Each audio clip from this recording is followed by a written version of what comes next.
हाँ, तो इसके बाद देखिए आपका जो 6 नंबर का पॉइंट है, या कह सकते हैं कि जो 6 नंबर का विज़न है, तो अब्दुल कलाम जी ने 2020 में इंडिया के लिए एक डेवलप्ड कंट्री के रूप में क्या क्या उन्होंने सपने देखे थे, तो वो सारे यही वो सपने थे जो उन्होंने भारत के लिए देखे थे।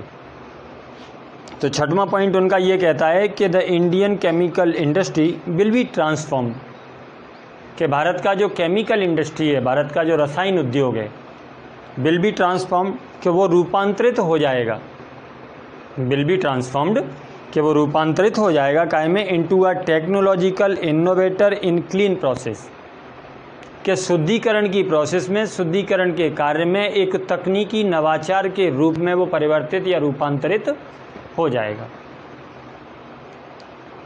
स्पेशली केमिकल्स, विशेषकर किसके शुद्धिकरण में, कि विशेषकर केमिकल्स के में, रसायनों के में, फार्मास्यूटिकल्स औषधियों के में, बायोटेक जीवों की तकनीकी में, एंड नेचुरल प्रोडक्ट्स और जो प्राकृतिक उत्पाद हैं उनमें भी, यानी इन सभी के शुद्धिकरण में भारत कैसा हो जाएगा कि India will be transformed India into a technological innovator, तो एक तकनीकी नवाचार के रूप में भारत रूपांतरित हो जाएगा। इसके बाद 7 नंबर पे देखिए कि the Indian manufacturing sector, Bharat का जो मैन्युफैक्चरिंग सेक्टर है, भारत का जो उत्पादन का क्षेत्र है, उसके लिए उन्होंने क्या देखा था कि will be a major national and world player, यानी उत्पादन के क्षेत्र में भारत बन जाएगा नेशनल एंड वर्ल्ड प्लेयर, राष्ट्रीय रूप से और वैश्विक रूप से एक खिलाड़ी बन जाएगा इन मशीन टूल्स, और किसके उत्पादन में, मशीनों के उपकरणों के उत्पादन में, फंडरी भट्टियों के उत्पादन में, भट्टियाँ जिनमें जैसे धातुओं को गलाया जाता है, तो यहाँ उसका मतलब है भट्टियों के मतलब में, एंड ट्रांसपोर्ट इक्विपमेंट, और जो यातायात के उपकरण हैं, तो यातायात के उपकरणों में भी भारत कैसा हो जाएगा, यानी भारत जो मैन्युफैक्चरिंग सेक्टर है, तो वो चाहे तो नेशनल लेवल से देखें और चाहे तो इंटरनेशनल लेवल से देखें, तो इनमें भारत एक खिलाड़ी बन जाएगा। India will be the manufacturing centre of the world, India will B, Bharat होगा द मैन्युफैक्चरिंग सेंटर, यानी उत्पादन का केंद्र होगा, ऑफ द वर्ल्ड, दुनिया का। तो उनकी ये इच्छा थी, उनका ये सपना था कि भारत एक दिन उत्पादन का केंद्र बन जाए, दुनिया के उत्पादन का केंद्र भारत को माना जाए। India will emerge as a global leader, India will emerge, emerge का मतलब होता है उभर कर आना, कि भारत उभर कर आएगा अ ग्लोबल लीडर, एक वैश्विक नेता के रूप में, इन द सर्विस सेक्टर, नौकरियों के क्षेत्र में। आज जैसे हम लोग, इतना रोज़गार नहीं है इंडिया में, तो हम लोग डिपेंड रहते हैं कि जो विदेश हैं वहाँ भी बहुत सारे लोग रोज़गार के चक्कर में जाते हैं, लेकिन अब्दुल कलाम जी की ऐसी इच्छा थी कि India will emerge as a global leader in the service sector, कि नौकरियों के क्षेत्र में भारत एक वैश्विक नेता के रूप में उभरेगा, प्रोवाइडिंग एक्सीलेंट सर्विसेज, उत्कृष्ट सेवाएं उपलब्ध कराकर, with in the country and outside, कि हम लोग देश के अंदर भी लोगों को नौकरियां देंगे और देश के बाहर भी। In critical elements of the strategic sector, strategic sector का मतलब होता है रण क्षेत्र, युद्ध भूमि में काम आने वाले, तो रण क्षेत्र में या रण क्षेत्र में काम आने वाले जो क्रिटिकल एलिमेंट हैं, जो जटिल तत्व हैं, इसका जो एक एक वर्ड है उसे आप बहुत अच्छे से समझिए, जिससे कोई भी पॉइंट ऐसा नहीं लगे आपको कि ये थोड़ा सा टिपिकल, हालांकि यहाँ जो वर्ड हैं वो हो सकता है कि कुछ आप लोगों को ऐसे लग रहे हो, तो इसलिए अगर कहीं ऐसा लगता है तो आप लोग एक HB पेंसिल रखिए और उसके ऊपर तुरंत लिख लीजिए जो भी वर्ड आपको लगता है। इसलिए मैं प्रत्येक वर्ड को या विशेष जोर देकर आपको बार बार बता रहा हूँ, जिससे आपको ठीक से समझ में आए। इन क्रिटिकल एलिमेंट यानी जटिल तत्वों में, तो जो जटिलताएं मानी जाती हैं स्ट्रेटेजिक सेक्टर में, रण क्षेत्र में काम आने वाले या उसमें काम आने वाले तत्वों की, India will be self reliant, भारत वहाँ क्या होगा, सेल्फ रिलायंट, आत्मनिर्भर बनेगा। अगला देखिए, through speedy growth of roads, speedy growth, तीव्र वृद्धि होगी, तीव्र विकास होगा ऑफ रोड्स, सड़कों का, रेलवेज़, जो हमारे रेलवेज़ हैं उनका, टेली कम्युनिकेशन, दूर संचार का, एंड इलेक्ट्रिसिटी और बिजली का। तो ये इंफ्रास्ट्रक्चर होता है किसी भी देश के लिए। अगर इतनी सारी चीज़ें किसी भी देश में उनकी जो विकास है उनका अगर तीव्र हो जाता है तो निश्चित रूप से पूरे कंट्री का जो डेवलपमेंट है वो फास्ट हो ही जाता है। इसमें जो मेन काम आता है कि स्पीडी ग्रोथ ऑफ रोड्स। अगर आपकी जो सड़कें हैं उनका तेज़ी से विकास होता है तो सड़कों का तेज़ी से विकास होने से गांव में जो चीज़ें बनती हैं, किसान जो भी चीज़ें उगाता है वो बड़ी जल्दी उपभोक्ता तक बड़ी आसानी से पहुंचाई जाती हैं। यानी वो उनका ख़राब होना बहुत कम हो जाता है, बहुत कम ख़राब होती हैं। सामान्य अवस्था में हम देखते हैं कि जो गांव का माल है, जो हमारी सड़कें हैं वो काफ़ी ख़राब हैं, तो वो जो माल है वो मंडियों तक नहीं पहुंच पाता और बहुत सारा माल जो होता है वो बीच में ही ख़राब हो जाता है। लेकिन अगर स्पीडी ग्रोथ ऑफ रोड्स होगा तो ऐसी स्थिति में देश तेज़ी से विकास करेगा, क्योंकि जितना उत्पादन किसान के द्वारा किया जाएगा और उतना उपभोक्ता तक वो जो उत्पादन जो गांव में होगा वो सारा का सारा उपभोक्ता तक, यानी जो उसका उपयोग करने वाला व्यक्ति है वहाँ तक वो पहुँचेगा। और कोई भी जैसे उत्पादन अगर ख़राब नहीं होगा तो निश्चित रूप से देश का विकास होगा। तो speedy growth of roads, railways का भी होना चाहिए, टेली कम्युनिकेशन भी होना चाहिए। ये नहीं कि आप फ़ोन लगा रहे हैं बहुत देर तक तो आपका जो नेटवर्क है वो आवाज़ दे रहा है टू टू टू, तो इस तरीके का नहीं होगा। जो टेली कम्युनिकेशन है वो भी आपका फास्ट होगा। एंड इलेक्ट्रिसिटी, और ऐसा नहीं है कि हम लोगों ने उद्योग तो खड़े कर लिए लेकिन उनके लिए जो पावर चाहिए, उनके लिए जो इलेक्ट्रिसिटी चाहिए वो हमें उतनी नहीं मिल पा रही।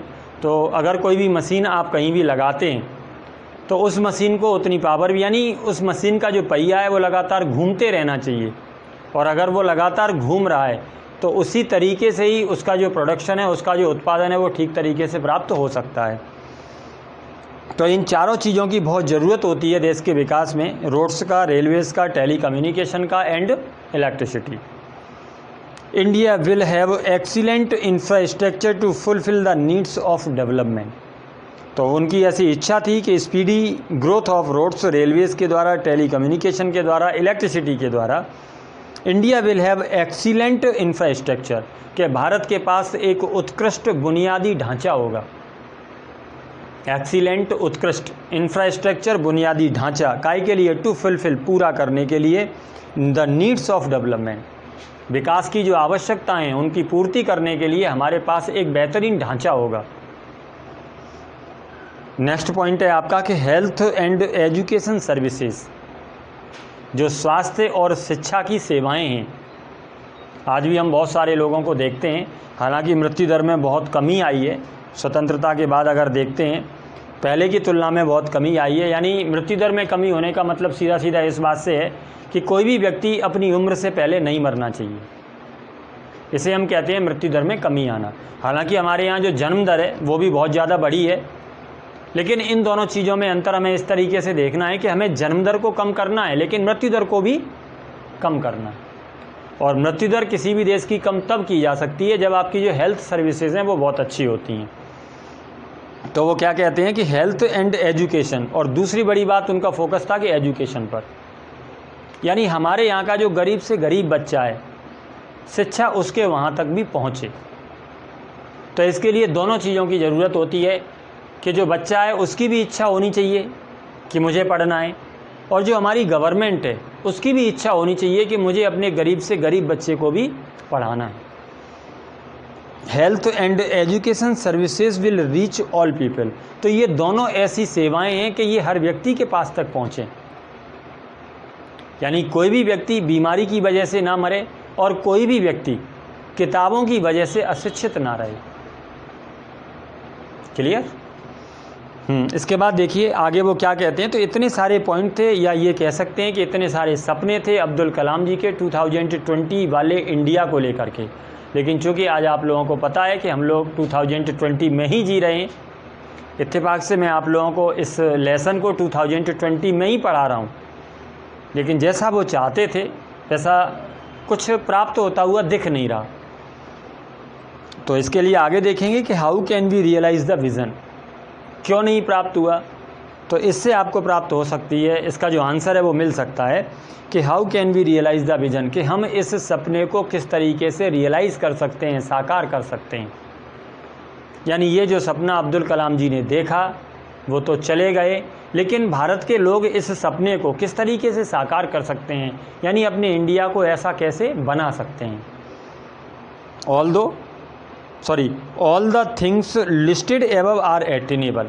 तो वो कहते हैं कि बेशक ये जो सारी बातें उन्होंने ऊपर कही हैं, जो सूची आपने ऊपर देखी है, जो 11 पॉइंट आपने देखे हैं, लिस्टेड एबव आर एटेनेबल, वो प्राप्त करने के योग्य हैं। हाउएवर, हालांकि they will not happen spontaneously. Spontaneously का मतलब होता है स्वतः, अपने आप, कि ये तो सही है कि ये सारी चीज़ें जो उन्होंने बताई हैं, कुछ ऐसा नहीं है कि वो कोई अचंभा हो, कोई आश्चर्य हो जिन्हें हम प्राप्त नहीं कर सकते, तो ये सब प्राप्त किया जा सकता है। लेकिन अगर कोई ये कहे कि ये अपने आप हो जाएगा तो वो भी नहीं होगा। तो वो कहते हैं कि हाउएवर, हालांकि दे विल नॉट हैपन, कि ये घटित नहीं होगा स्पॉन्टेनियसली, स्वतः, ये बातें अपने आप नहीं होंगी।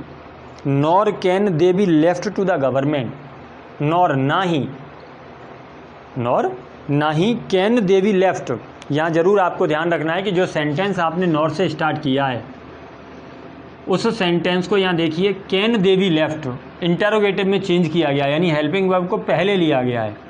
तो जो भी आपका कॉलेटिव कंजक्शंस होते हैं, जैसे both dot dot dot and होता है, आइदर डॉट डॉट डॉट और होता है, हालांकि अगर आप वहाँ जाके पढ़ेंगे तो वहाँ आपको और मिल जाएगा।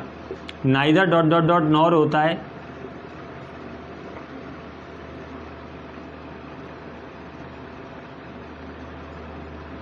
और not only dot dot dot but also होता है। तो इनमें से जो भी निगेटिव कॉलेटिव कंजक्शंस होते हैं, उनसे अगर किसी सेंटेंस को स्टार्ट किया जाता है तो उस सेंटेंस को पहले यस नो टाइप इंटरोगेटिव में चेंज किया जाता है। जैसे नॉर यहाँ एक निगेटिव कंजक्शन है, इसलिए इससे जिस सेंटेंस को स्टार्ट किया जा रहा है उसे पहले yes no type interrogative. Yes no type interrogative का मतलब है कि आप हेल्पिंग वर्ब को पहले ले लेंगे और सब्जेक्ट को बाद में लेंगे। तो यहाँ वही लिखा गया है कि nor can they be left to the government, कि ना ही इस सपने को हम भारत सरकार पर छोड़ सकते हैं, सरकार पर छोड़ सकते हैं, प्लानर्स, ना ही योजना बनाने वालों पर। यानी अब्दुल कलाम जी ने ये योजना बनाई कि भारत 2020 में ऐसा हो जाएगा, तो अकेले अब्दुल कलाम जी की वजह से या फिर अकेले अब्दुल कलाम के योगदान से ऐसा नहीं होगा। साइंटिस्ट, ना ही वैज्ञानिक अकेले ऐसा कर पाएंगे, और इकोनॉमिस्ट्स एलोन, एलोन का मतलब अकेले, और इकोनॉमिस्ट अर्थशास्त्री, और ना ही अर्थशास्त्री अकेले ऐसा कर पाएंगे। यानी अगर कोई ये सोचता है कि सरकार अगर चाहे तो ऐसा कर सकती है, या कोई ये सोचे कि जिन्होंने ये योजना बनाने वाले हैं वो ऐसा कर सकते हैं, वैज्ञानिक ऐसा कर सकते हैं, तो ऐसा बिल्कुल नहीं है, क्योंकि ये पूरे देश का काम है, इसलिए सबको इकट्ठे होकर के इसके लिए काम करना होगा। Everyone has a role to play, हर किसी की भूमिका होती है निभाने के लिए। Each and every person in India, Bharat के प्रत्येक व्यक्ति की भूमिका होती है इस काम के लिए। अब आगे आपसे पूछा गया है, सॉरी अभी एक लाइन और है, वी शुड एक्ट नाउ, तो हमें करना क्या होगा कि वी शुड एक्ट नाउ, हमें तो बस केवल अब काम करना चाहिए। एंड परसवियर, परसवियर का मतलब होता है प्रयासरत रहना, हमें काम करना चाहिए और प्रयासरत रहना चाहिए। रिगार्डलेस, परवाह किए बिना, ऑफ एनी सेटबैक्स, किसी भी बाधा की। We may face along the way, यानी हम इन सपनों को साकार करने के लिए खड़े होते हैं, हम काम करते हैं, और काम करते समय अगर हमें कोई बाधा आती है तो हमें उस बाधा की परवाह किए बगैर इस सपने को साकार करने के लिए प्रयासरत रहना चाहिए। एक बार लाइन को फिर से देखिए कि वी शुड एक्ट नाउ, हमें अब काम करना चाहिए, मतलब हमें इस सपने को अब साकार करना चाहिए। एंड परसवियर, और प्रयास करते रहना चाहिए। Regardless of any setbacks, setbacks मतलब बाधा, किसी भी बाधा की, रिगार्डलेस परवाह किए बिना। We may face along the way, जो हमें अलोंग द वे रास्ते में मिलती हैं, यानी जो इस सपने को साकार करते हुए जो बाधाएं हमारे सामने आती हैं, हमें उनकी परवाह किए बगैर इस सपने को साकार करने के लिए प्रयासरत रहना चाहिए। अगर आगे वो कहते हैं कि व्हाट कैन यू डू, तुम कर क्या सकते हो। जैसे कोई भी व्यक्ति, जैसे अगर मेरे सामने अब्दुल कलाम जी खड़े हुए हैं तो मैं उनसे पूछ सकता हूं कि ठीक है, आप मेरी एक व्यक्तिगत भूमिका बताइए कि मैं क्या कर सकता हूं। मैं भी चाहता हूं कि मेरा जो इंडिया है वो 2020 में एक डेवलप्ड कंट्री हो जाए, जो विश्व की बड़ी शक्तियाँ हैं उनमें मेरे देश का नाम आगे आए, मैं भी चाहता हूँ। और हर व्यक्ति उनसे ये पूछे अगर कि तुम्हें क्या करना चाहिए, तो इसका भी उन्होंने आंसर दिया है कि फॉर अ स्टार्ट करने के लिए, प्रारंभ करने के लिए it is important that you be aware. सबसे पहले तो बहुत ज़रूरी बात उन्होंने ये बताई कि यू बी अवेयर, तुमको जागरूक होना है ऑफ द विज़न, इस सपने के लिए। केवल ये नहीं, आपको इस सपने के लिए जागरूक होना है। आपके दिमाग में ये चलना चाहिए कि मुझे ये पूरा करना है, हर व्यक्ति के दिमाग में ये चलना चाहिए। End of all the factors that will help in making it come true. End of all the factor, जागरूक किसके लिए? जागरूक आपको होना है एक तो इस विज़न के लिए, end of all the factors, और उन सारे कारकों के लिए। कौन से कारकों के लिए? दैट विल हेल्प, जो मदद करेंगे, in making it come true, इसे साकार करने में, कम ट्रू सत्य बनाने में, साकार करने में। तो जो इस सपने को साकार करने में तुम्हारी मदद करेंगे, तुम्हें उनके प्रति जागरूक होना है कि हम किन किन बातों से इस सपने को साकार करेंगे, और आपको इस सपने के प्रति भी जागरूक होना है। When you make your decisions about what you want to do, when you make your decisions, जब आप अपने निर्णयों को लेते हैं उनके लिए, what you want to do, जो तुम करना चाहते हो विद योर लाइफ, अपने जीवन में, what you want to study, जो तुम स्टडी करना चाहते हो, what work you want to do, जो काम तुम करना चाहते हो, be aware of how all this can contribute to the vision. तो आपको जागरूक होना है कि कैसे आपके ये सारे काम इस सपने को साकार करेंगे। काम वही करने हैं जो आप करते हैं। ऐसा नहीं है कि आपके लिए, जैसे सपने को साकार करना है तो एक काम अपने लिए जो कर रहे हैं वो तो करना ही करना है, एक काम और करना है। तो आपको, जैसे अब्दुल कलाम जी के अनुसार, आपको कुछ अलग से नहीं करना। हर वो व्यक्ति जो अपना जो काम करता है, आपको वही काम करना है, लेकिन बस ये सोचते हुए करना है कि मेरा ये काम कैसे इंडिया को एक डेवलप्ड कंट्री बना देगा। आपको इस तरीके से काम करना है।